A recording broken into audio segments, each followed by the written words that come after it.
अस्सलाम वालेकुम, बिस्मिल्लाहिर्रहमानिर्रहीम। आज मौसम ज़रा खुशगवार है, मानसून की बारिशें हैं और परिंदे चहचहा रहे हैं, कुछ लोगों की आवाज़ें, तो इसको आप मौसम का तोहफ़ा समझ के बर्दाश्त कीजिएगा। मौसम अच्छा हो तो यादें भी ताज़ा होती हैं। हमने एक पहला प्रोग्राम पिछले साल किया था जो दिलीप कुमार साहब के बारे में था, जिसमें मैंने एक नायाब तस्वीर के ज़रिए जो मेरा उनसे कनेक्शन बना उसके बारे में आपसे बात की थी। भी कुछ दिन पहले उनकी पहली बरसी गुजरी है, तो सोचा कि उनकी कुछ और यादें ताज़ा कर ली जाएं। देखिए, जो दिलीप साहब के फ़ैन हैं, जो फिल्म इंडस्ट्री से शगफ़ रखते हैं, उनके लिए ये कोई नई बात नहीं होगी, लेकिन ऐसी लोगों की बातें बार बार करना, दोहराना भी अच्छा लगता है। तो हम देखते हैं आज कि ये मिस्टर परफेक्शनिस्ट जिसको कहा गया, जिनको शायरा बानो ने ग्लोबल सिटीज़न कहा, इनकी कुछ एग्जाम्पल्स हम देखेंगे और देखते हैं कि ये पेशावर का हिंदको स्पीकिंग, पश्तो स्पीकिंग एक 20 साला नौजवान जब वो पहुंचता है बम्बई, तो वहाँ पे कैसे वो फिल्म इंडस्ट्री में दाखिल होते हैं। तो हुआ कुछ यूँ कि वो बम्बई में गए हुए थे, उनके वालिद आगा साहब और फैमिली भी वहाँ शिफ्ट हो चुके थे। वो किसी कॉन्ट्रैक्ट के सिलसिले में फ्रूट मर्चेंट थे, वो कहीं जा रहे थे, तो एक डॉक्टर साहब उनको ले गए कि कहाँ जा रहे हो, चलो मेरे साथ। उनके फैमिली के जानने वाले थे कि हम बम्बई टॉकीज़ में जाते हैं। मुंबई को उस ज़माने में बम्बई कहा जाता था। तो वो उनके साथ चले गए। जब वहाँ गए तो उन्होंने वहाँ उस बम्बई टॉकीज़ की जो मालिका थीं या मालिक की बीवी देविका रानी, उस ज़माने की बहुत मशहूर हीरोइन, खूबसूरत खातून, बहुत फिल्में की उन्होंने उस ज़माने में, और उनके जो शौहर थे वो बम्बई टॉकीज़ के मालिक थे, हिमांशु राय जिनको कहते हैं। देविका रानी ने देखा तो इनको देखती ही रह गई कि ये 20 साला खूबसूरत नौजवान जो आया है, ये तो किसी फिल्म के लिए मौजू है। तो उन्होंने इससे पहले कि मुलाकात ख़त्म होती उनको ऑफ़र कर दी कि आप मेरे साथ रहो, काम करो, आपको तो फिल्मों में आना चाहिए। तो जनाब देविका रानी, जिनको हिंदुस्तान की ग्रेटा गार्बो भी कहा जाता है, जो ग्रेटा गार्बो उस ज़माने में हॉलीवुड की बहुत मशहूर हीरोइन थी, उन्होंने 1942 में इनको देखा और 1944 में पहली फिल्म जवार भाटा के लिए उनको साइन किया। और मज़े की बात यह है कि उस ज़माने में इनके दोस्त जो पेशावर से ही ताल्लुक़ रखते थे, राज कपूर, वो 170 रुपये माहवार पे काम करते थे। इनको ऑफ़र हुए 1250 रुपये। देविका रानी ने, खूबसूरत नौजवान थे, ऑफ़र कर दी होगी। अब जनाब ये सोचने लगे कि 1250 साल के अगर मिलेंगे तो कैसे गुजारा होगा। तो डॉक्टर साहब ने समझाया, ये 1250 रुपये साल के नहीं, हर महीने के हैं। तो यूँ जनाब उनकी पहली फिल्म जवार भाटा बनी 1944 में। फिल्म कुछ इतनी कामयाब ना हुई, लेकिन एक वो अदाकारी में जो एक ट्रेंड जिसको चेंज किया, देखिए उससे पहले जितने अदाकार आए वो थिएटर से ताल्लुक़ रखते थे, लाउड डायलॉग बोलने वाले। उनमें चेंज लाए अशोक कुमार और मोतीलाल, और फिर उसको उरूज पे पहुंचाया यूसुफ खान ने, जिनको 1944 में जवार भाटा बनाते हुए देविका रानी ने दिलीप कुमार का नाम दिया। तो इस बड़े अदाकार ने देखिए कि 50 बरस में सिर्फ 65 फिल्मों में काम किया, बेतहाशा अवार्ड जीते, फिल्म फेयर अवार्ड ज़माने का अकलौता अवार्ड होता था वो जीते, और उसके अलावा इन्होंने जो भी काम किया वो बड़ी परफेक्शन के साथ किया। हाँ, याद दिलाता चलूँ, पाकिस्तान में भी उनको निशाने पाकिस्तान का एजाज़ दिया गया। अब हम इनके कुछ ऐसे मैं जो है वाक़यात 2-3 आपसे शेयर करूँगा, और इसके लिए मैं शुक्रगुजार हूँ। बहुत सारी इन्फॉर्मेशन मुझे बहुत से किताबें पढ़ के मिली, इंटरनेट से मिली है, बल्कि इनके जो एक बायोग्राफी जिन्होंने लिखी है और यात्रा नायर साहब, उनकी किताब से मिली है। तो 3 मैं आपको चीज़ें इनके बारे में आज बताऊंगा।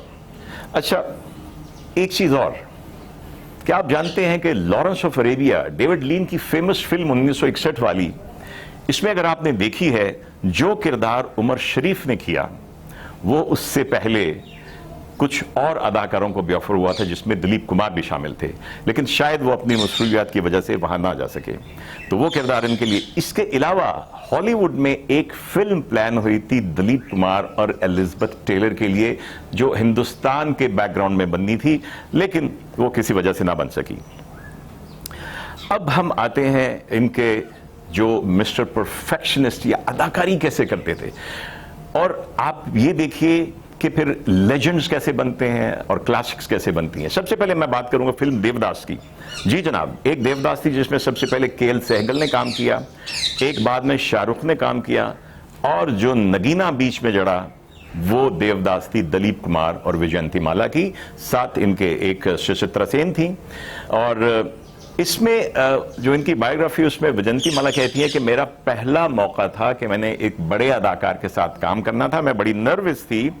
और इनका जो बाय द वे फिल्मों में ये नहीं होता जिस सीक्वेंस में आप देखते हैं तो फिल्म भी उसी सीक्वेंस में बनी हो, वो कहीं से कोई एक शॉट में भी आखिर का क्लोजिंग शॉट है वो सबसे पहला शॉट बन जाता है।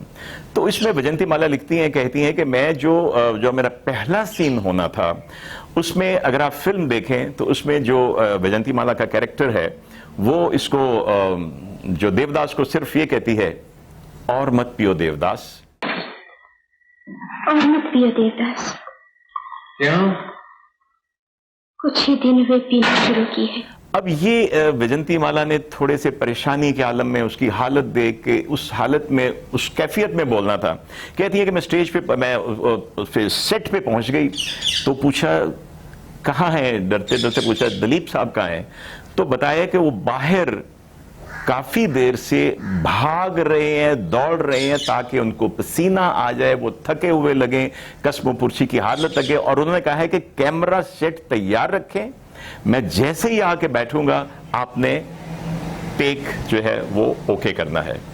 विजयंतीमाला कहते हैं मैं बहुत घबराई कि ऐसे बंदे के साथ, और उसी घबराहट में जब वो आए, उनका पसीना बह रहा था, वो बैठे और मैंने उसी कैफियत में ये जुमला बोला तो वो मेरी जो एक इंटरनल मेरी एक जो एक टेंशन थी मेरे ऊपर वो मेरे चेहरे पर आया थी, और वो इतना खूबसूरत शॉट हुआ कि दिलीप साहब ने भी उसकी बहुत तारीफ की।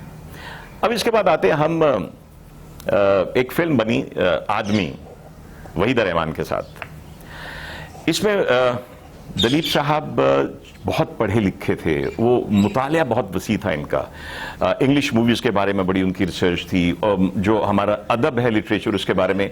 तो वो एक स्टेज आई जब वो हिदायतकार और कहानीकार के साथ मिल के कुछ चीज़ों को वो सजेस्ट करते थे, डिस्कस करते थे और चेंज करते थे।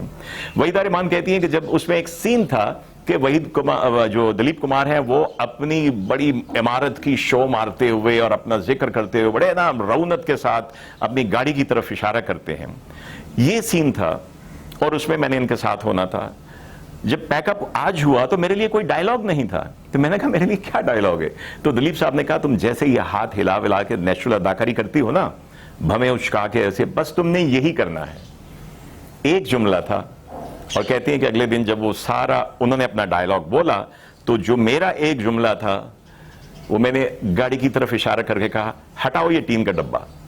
अच्छा वो फौरन माफी मांग ली, अब हटाओ इस टीन के डिब्बे को और खींच को यहाँ से। अब वो कहती हैं कि वो इतना खूबसूरत शॉट इतना पसंद आया, ये सब दिलीप साहब ने जैसे गाइड किया था उसकी वजह से था। और वो कहती है कि मैं हैरान हूं कि दिलीप साहब ने खुद क्यों ना बहुत सारी फिल्में मुकम्मल तौर पे जो है उनको डायरेक्ट किया। अब एक और सीन, इससे पहले कि हम बंद करें, एक तीसरा सीन जो मेरा बड़ा पसंदीदा है।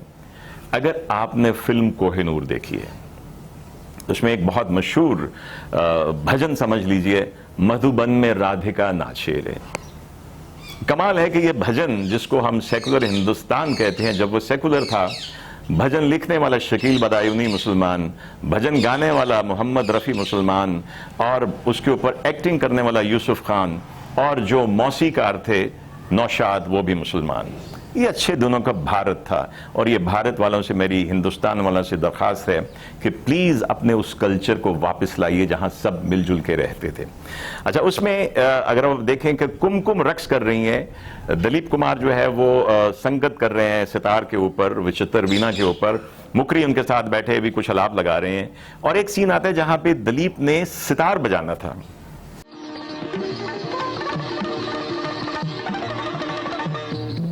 और सिर्फ इसलिए कि जब शॉट लिया जाना है उनके हाथों का कि वो सुर पे कहाँ है और उसके ऊपर तार के ऊपर कहाँ है, बजा कैसे रहे हैं, उन्होंने तवील अरसे तक उस वक्त के बहुत बड़े जो सितार के उस्ताद थे, उस्ताद अब्दुल हलीम जाफर खान, उनसे एग्जैक्टली वो म्यूजिक बजाने की तरबियत हासिल की।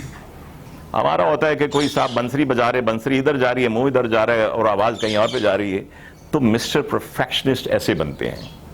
तो मैं चाहूंगा कि इससे जो हमारे आजकल के अदाकार हैं इनको देखें, इनको देख के सीखें इनसे, अगर आप अदाकार बनना चाहते हैं, और मेहनत करें। ये सब कुछ मेहनत था, नंबर नहीं था। उन्होंने 20 साल में 800 फिल्मों में काम नहीं किया, 50 साल में 65 फिल्मों में काम किया। तो ऐसे बनते हैं लेजेंड। दिलीप कुमार साहब, आपने एक दुनिया को अपना दीवाना बनाया, एक दुनिया को आपने राहत दी अपने अच्छी अदाकारी से, जिसमें शाइस्तगी थी, जिसमें सबक था। अल्लाह ताला आपको गरीक रहमत करे। दोस्तों, इसके एक और एपिसोड के बाद हम मिलते हैं कुछ दिनों के लिए, वक्फे के बाद। अपना ख्याल रखिए। अल्लाह हाफिज।